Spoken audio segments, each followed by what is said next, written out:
កម្មករកម្មការិនីនៅរោងចក្រតែក្នុងប្រទេសស្រីលង្កាកំពុងជួបប្រទះនឹងវិបត្តិបន្ទាប់ពីសង្គ្រាមមជ្ឈិមបូព៌ាជះផលប៉ះពាល់ដល់ឧស្សាហកម្មតែរបស់ប្រទេសនេះបើយោងតាមការចេញផ្សាយដោយទីភ្នាក់ងារសារព័ត៌មាន Reuters នាថ្ងៃប្រហ័សទី21 ខែឧសភាឆ្នាំ2026កម្មករចម្ការតែជាធម្មតារកបានប្រាក់ឈ្នួលប្រចាំថ្ងៃចន្លោះពី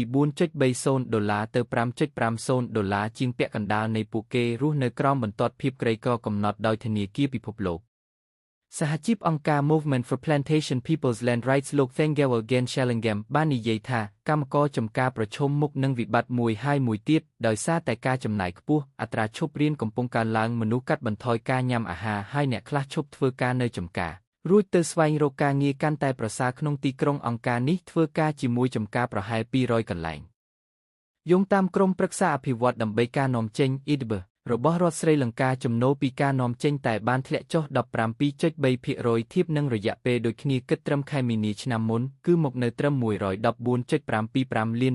ការនាំចេញទៅអ៊ីរ៉ាក់ដែលជាអ្នកទិញធំជាងគេបានធ្លាក់ចុះ 38%និងអេមីរ៉ាត់អារ៉ាប់រួមធ្លាក់ចុះ 93%អ៊ីរ៉ង់ក៏ជាអ្នកនាំចូលតែស្រីលង្កាលំដាប់ខ្ពស់ផងដែរគឺពី8ទៅ10លានគីឡូក្រាមជារៀងរាល់ឆ្នាំ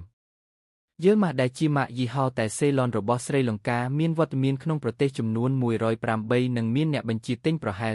30% ពីមជ្ឈិមបូព៌ាកំពុងប្រឈមមុខនឹងការរំខានផ្នែកភស្តុភារនិងដឹកជញ្ជូនហើយកំពុងជំរុញទីផ្សារទៅកាន់កាណាដាអាមេរិកខាងត្បូងនិងសហរដ្ឋអាមេរិក